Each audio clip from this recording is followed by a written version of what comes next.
If you've tried all those 15 minutes a day cleaning routines, but you still feel like you're always cleaning, or your house is a disaster zone, then this video is for you. Now, before you click away thinking this is just another video that is gonna tell you to try harder or be more disciplined, that couldn't be further from the truth. If those 15-minute routines worked magically for everyone, they would have worked by now.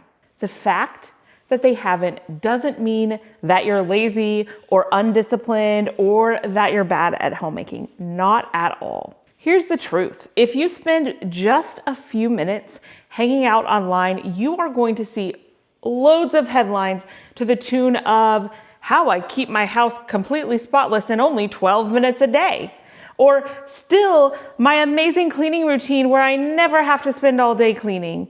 Or I decluttered 50% of my stuff and now keeping my home tidy is virtually effortless. Now, for some people, these things genuinely work. They notice the mess easily and quickly. They deal with it relatively effortlessly. They feel a lot of reward as they're dealing with it. But for other people, those same routines feel exhausting, never-ending, discouraging, like you're just always working and never getting ahead. And I want to talk about why this happens. I want to explain this using an example from my own life that made this crystal clear to me. Not because this is about me. This applies very directly to keeping a tidy home, but I think it's easier to see in this example.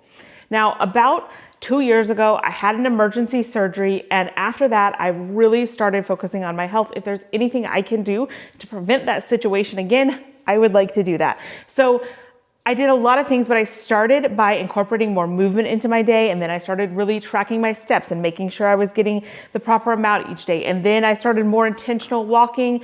I started walking 3 miles a day, and after a little while of that, I decided to take the plunge and sign up for a half marathon that's 13.1 miles.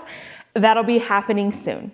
In doing so, I've been following a really structured run-walk training plan. And at the same time, my husband is doing the same thing. He's been a runner for years. He's run half marathons, marathons. He's training for more that are happening this year. So we're both working really hard at our health and fitness goals. And this part really matters. We're both training consistently. We're both showing up and putting in the work. We're both following very well thought out, careful training plans. And yet his pace is literally almost twice as fast as mine. I'm working just as hard, sometimes even harder, but my results look completely different. If I compare myself to him, I just feel absolutely ridiculous. And I even start to think, why do I have to train so hard to move at a pace that some people could do effortlessly with absolutely no training? And here's the deal. The effort that I put in does not translate evenly to results.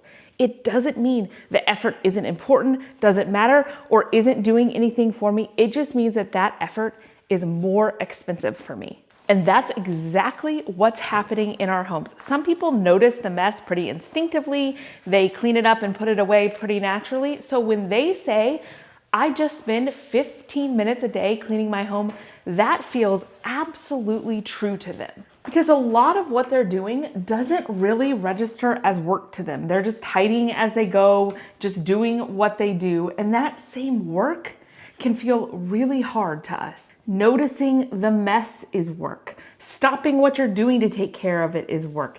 Deciding what to do with it is work. So all those little times throughout the day that don't even register for some people as effort toward keeping a tidy home really register as effort to you and cost you a lot of mental energy.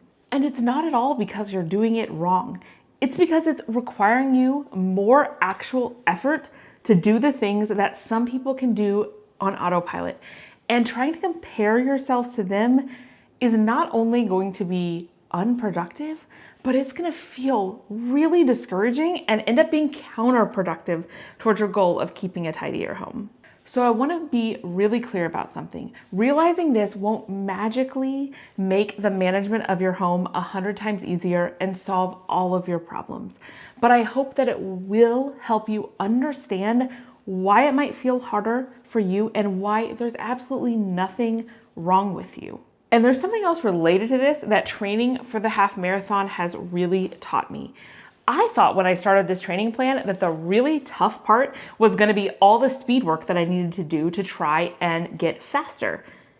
That turned out not to be the case at all. That, if anything, is the easy part. It's engaging, it's not monotonous, I get to put forth effort.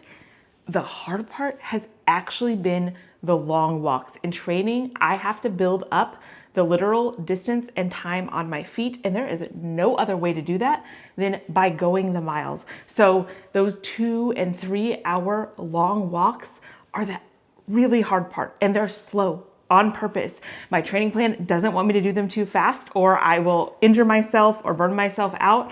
So I just have to go step after step, and fighting that boredom and monotony is by far the hardest part of my training. And that's where many of us struggle with our home habits as well. It's not the effort, it's not the big dramatic cleans or the big decluttering sprees, it's the general monotonous everydayness of it. It's washing the dishes again today, the same dish you washed yesterday, folding the laundry, the same towel you folded last week, again today, putting the exact same things back where they go, again today. The problem isn't really effort, it's boredom and repetitiveness. So if you've ever wondered why it feels so much harder for you than it seems to feel for everyone else, the answer isn't that you're bad at it, it's that repetitive, monotonous work is actually really mentally expensive for you.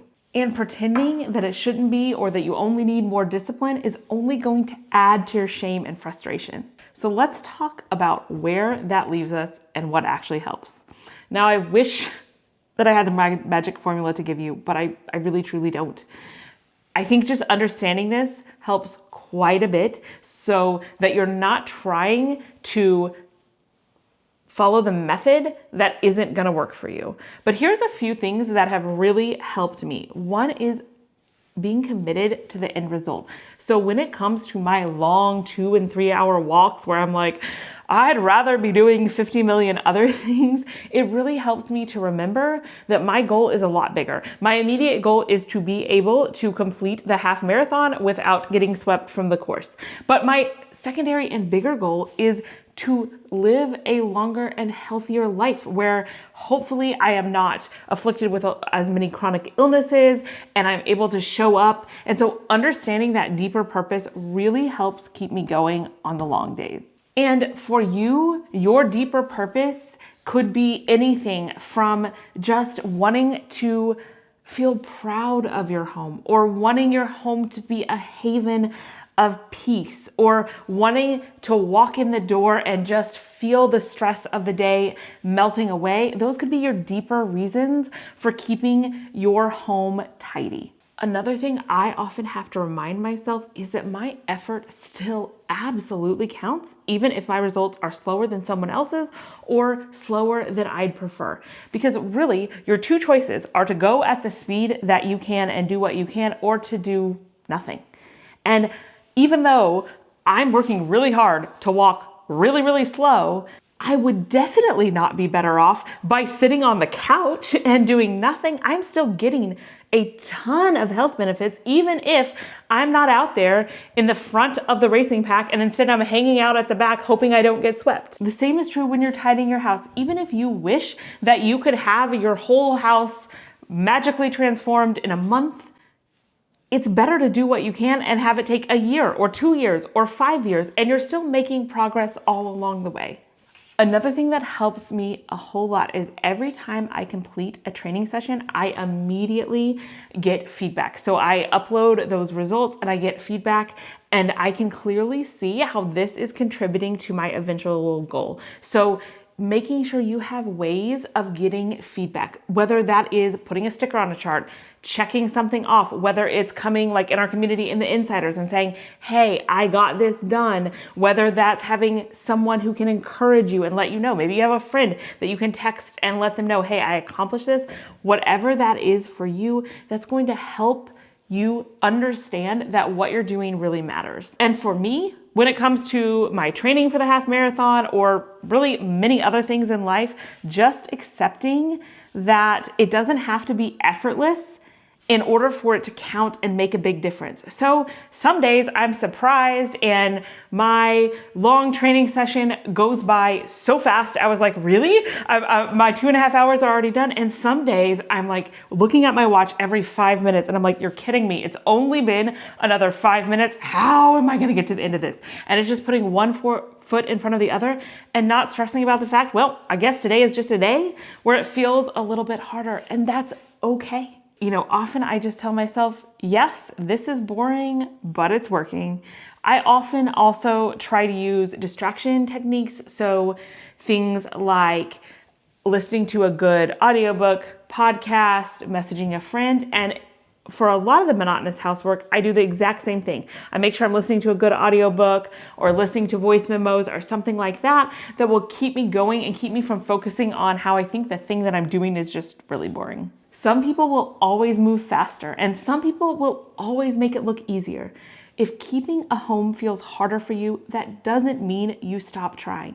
It means you stop comparing and build support around the parts that cost you the most energy.